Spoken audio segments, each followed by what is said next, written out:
Hi everyone, it's Mark here from Newcastle Hypnotherapy, and as promised I said I would come back and answer a few of your questions. Thanks to everybody who's been sending me questions about anxiety, stress, depression and worry. Hiya Caroline, nice to see you tonight. I hope everybody is enjoying their Monday. It is Monday, isn't it? Yes. I'll lose track of the weeks lately. I've had a very, very busy day. So welcome to everybody who's jumping on tonight. So the point is, we're going to answer lots of questions about anxiety, stress, depression, and worry. I've only got 20 minutes, so we're going to keep this as a short one. So please keep your questions coming in. If you have a question, what I'd like you to do is to drop it in the comments below, or if it's something you don't want to be seen doing publicly, you can always send me a private message and I'll answer that as an anonymous comment if you just tell me you want to keep that anonymous as I answer it. Good. So, first question we've got, thanks to the lovely Judith. Hiya Judith, I haven't seen you for a while, but I hope you're well. And Judith asked a really good question, and she says, I have days when I feel absolutely great and other days not so good.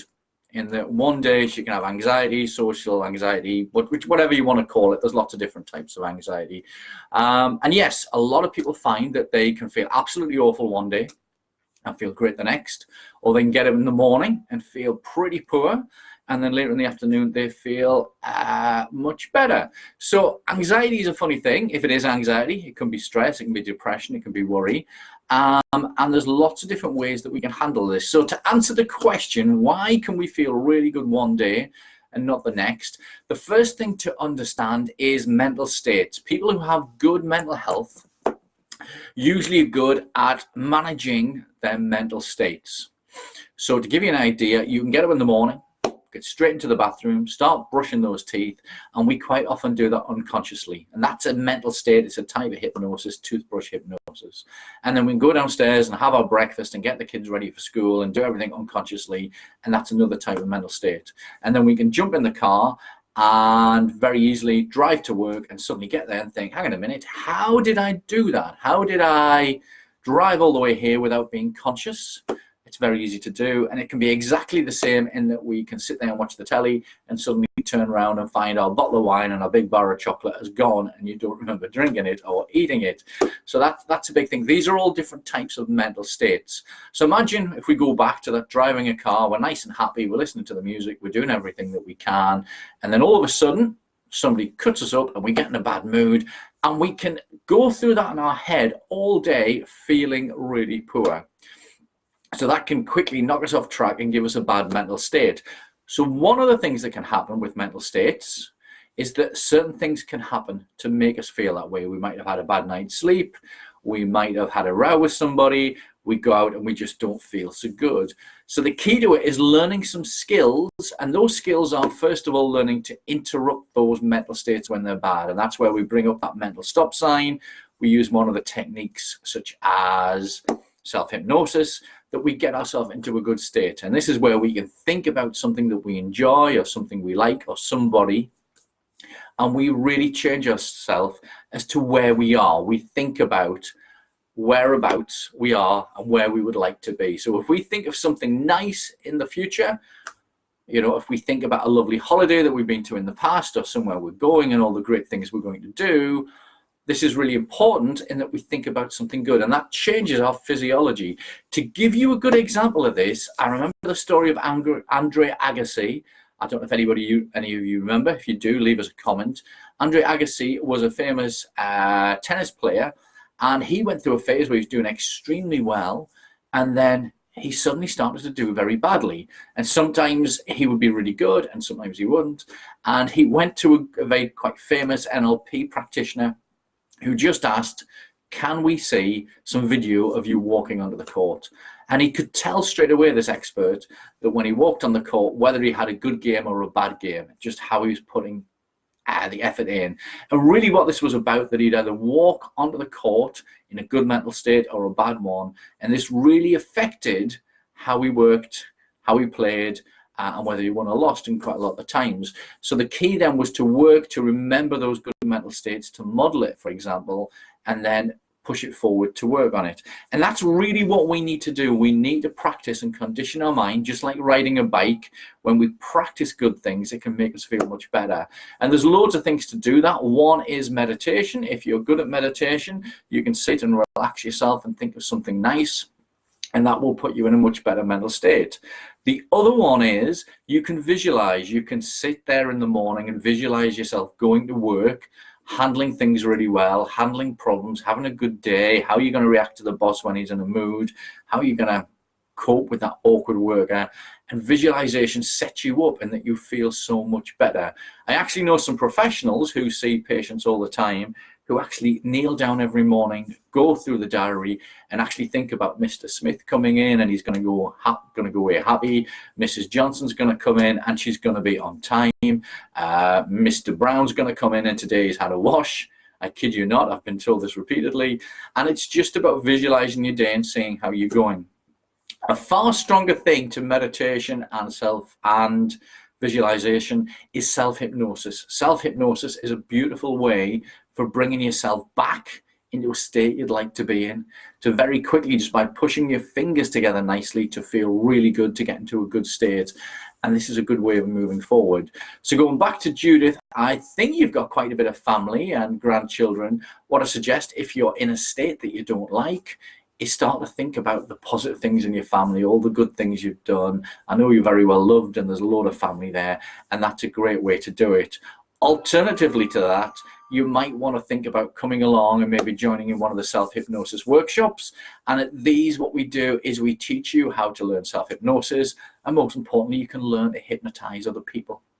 And that's loads of fun. We have a good giggle with that, but most importantly, you can see what's happening to other people as they relax, the breathing changing, the face changing shape. And it's such a powerful skill, but you can also use it with other people. The words that you use to yourself and to others is very important. And just learning to get into good mental states is a great way of doing it. And the workshops that we do all the time are all about that. For those of you who don't know, our next workshop's this Wednesday, the 20th of November. It's about dealing with difficult people, and we're going to show you some really good little skills of how to get the best out of communication, helping other people to win the best that they can, and using the right language, the tonality, to get the best out of every situation. So if you want to come along to that, that's in Newcastle. It's £15 per head.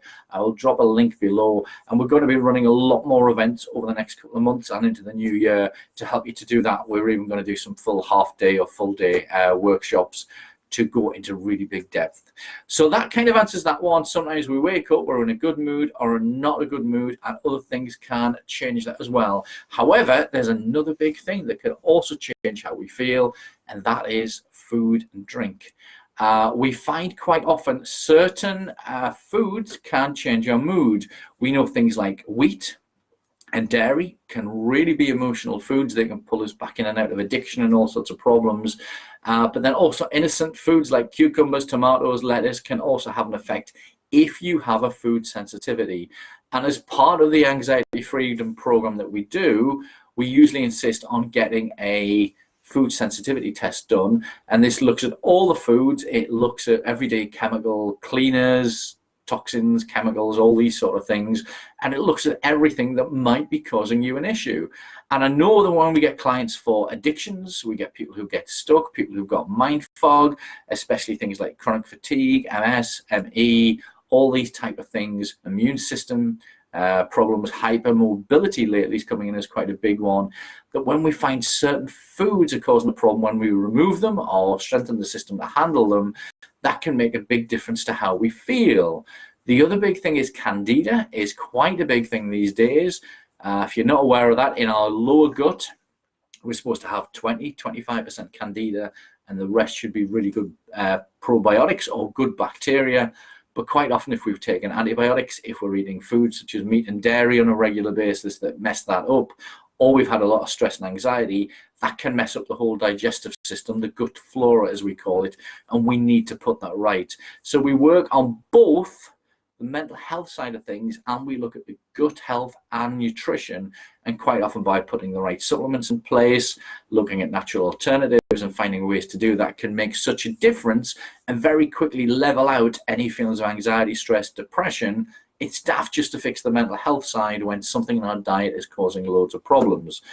One of the big things, I'll warn you all, and this is a free tip, is artificial sweeteners. If you're drinking those healthy diet drinks with no sugar or low sugar or diet or whatever it is, they are not good if you have any anxiety, stress, depression, or worry problems. They are vasoconstrictors, which means they reduce the amount of blood to certain parts of the brain and the eyes and all sorts of problems. They can massively affect the mind. It messes up the gut flora. And I've not had a single client yet who hasn't benefited from dropping those out of the diet completely. It's not the easiest of tasks because almost every cordial, every pop you buy these days, and a lot of the stuff aimed at kids are full of artificial sweeteners. And I'd say if you've got kids, just for God's sake, get them off them. But if you've got anxiety or any of these problems, full sugar is far better. If you're going to drink a can of Coke, I suggest you don't, but if you drink a can of Coke, choose the full fat sugar version. Don't go for the ones with artificial sweeteners. They mess up the mind. They cause all sorts of problems, but we're finding them in all sorts of things these days. Chewing gum is a big, big issue with them, so we need to get that all sorted and all reduced and down. And life is so much better when we start eating a healthy diet. The other thing you may want to do is go onto your phone's app store and look for something. There's a free app called The Daily Dozen by Dr. Michael Greger, or Greger, depending on how you say it. Dr. Greger's app is really good. It gives you a list of all the foods that you need to be eating on a daily basis. It's not about cutting things out. It's about adding things in. You'll struggle to eat those daily dozen because there's so many of them. However, again, by eating the right foods and taking a couple of useful supplements can make such a difference to your mental health. I'll probably do a live in the next couple of days about the foods to avoid and the foods to eat when we have anxiety, because as part of the work that we do, that really makes a big, big difference. I've got one last question to answer for you. Paul sent us a good question and said, how long does it take to take total control of anxiety? And I've also had a couple of similar questions saying, can you actually get rid of anxiety? Is it something that can be fixed or put right? And the answer is yes. So first of all, anxiety is just a behavior. It's something that bubbles away. It's kind of always there, and it starts off at a 1 or a 2 and it gets up and people notice it when it's a 5, 6 or a 7. And really we need to stop it as soon as it comes in, as I mentioned in the previous live. And we need to jump on it and change how we're feeling as soon as we notice that anxiety. There's various different ways of handling anxiety.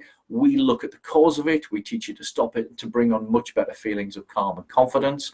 However, there's a lot of other treatments. I'm not knocking them. So the NHS and the doctors are quite big on giving you pills to sort of change the symptoms of anxiety, but it doesn't solve the cause.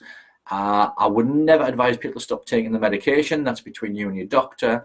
But we do know an awful lot of clients start taking medication, and over time, the effectiveness changes. It gets worse, it gets better, it causes other side effects. And of course, a lot of the people who come to us really don't want to be taking that sort of medication for the rest of their life.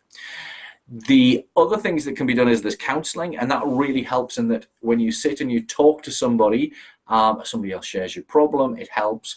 But again, counseling doesn't usually solve the problem of why you got it. It might advise a few little changes, but it doesn't look. However, the difference in different types of counseling can be massive as well. There's some really good counselors out there that use a lot of tools. Hypnosis, NLP, that's neuro-linguistic programming and emotional freedom technique, are very good ways of handling anxiety.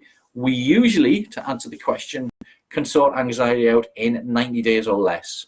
So it's not a case of you coming in and being hypnotized. It's actually a case of, we'll give you some hypnosis for relaxation and to help. But it really is about learning those tools that will help you to look at your anxiety, to look at it from different levels and different angles, to then learn the tools to stop it and reduce it way, way down, and then to start to bring in much better feelings of feeling relaxed, calm, self-confident, whatever else we need to bring in there. So yes, we can get rid of anxiety. I've not had a client yet who hasn't got rid of it, as long as they've taken time to get involved in the process and do the homework between sessions. It's not a case, I must say, of just lying back and being hypnotized for it to go. It's a bit like if you're out of shape, overweight, and you go to the gym and you go once and expect coming out looking like Arnold Schwarzenegger or whoever it is. that isn't going to happen. It's something you need to do some work on. However, if you imagine your anxiety as an old mental habit or pattern or behavior that's gone on for some time, the idea is we produce a new pattern, behavior, and habit that you push forward. Every time your old anxiety comes in, we push something new in, and eventually that becomes dominant, and that becomes the big thing that lasts and stays there for good. One of the other questions I got was, if I was to come and see you and spend money, and say 20 years down the line, it stopped working, is there a money back guarantee? Well, we never give any guarantees. It is a lot about what you do. However, if you come and see us and you get rid of anxiety for 10, 15, 20 years, and then it comes back and you have to do it again, I would say that's bloody good value. Most cars don't last that long. It's going to make your life an awful lot better. The changes that are there are quite amazing. So it is usually something that once you sort out will stay good. But again, it's about practicing your exercises, getting into those good mental states, and just working to get rid of that anxiety. One last question I've got is, why do we get anxiety? And this is a huge thing. Now, first of all, we know that anxiety is just a mental pattern, and we can copy that through our patterning system of those around us. I really believe I got my anxiety off my mother. She's still very anxious today. My dad was very stressed, and at the age of 15, I was kind of mixed of the two. We pick up these patterns from other people, and it's important that we do something to address them, especially if you've got kids, because it then causes problems with your kids. So we need to sort it, and I see this all the time. Anxiety can also be caused that if you've had a bad or traumatic experience, this can be anything from something small to something huge, that can get you in that state of anxiety, and then you practice it again and again, and it causes problems.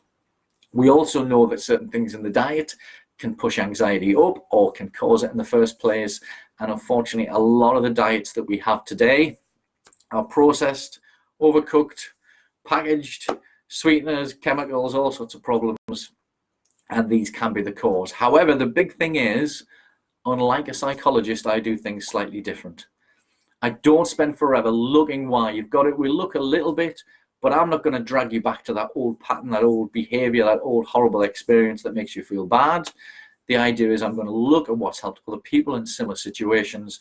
We're going to put those patterns in there and make it work.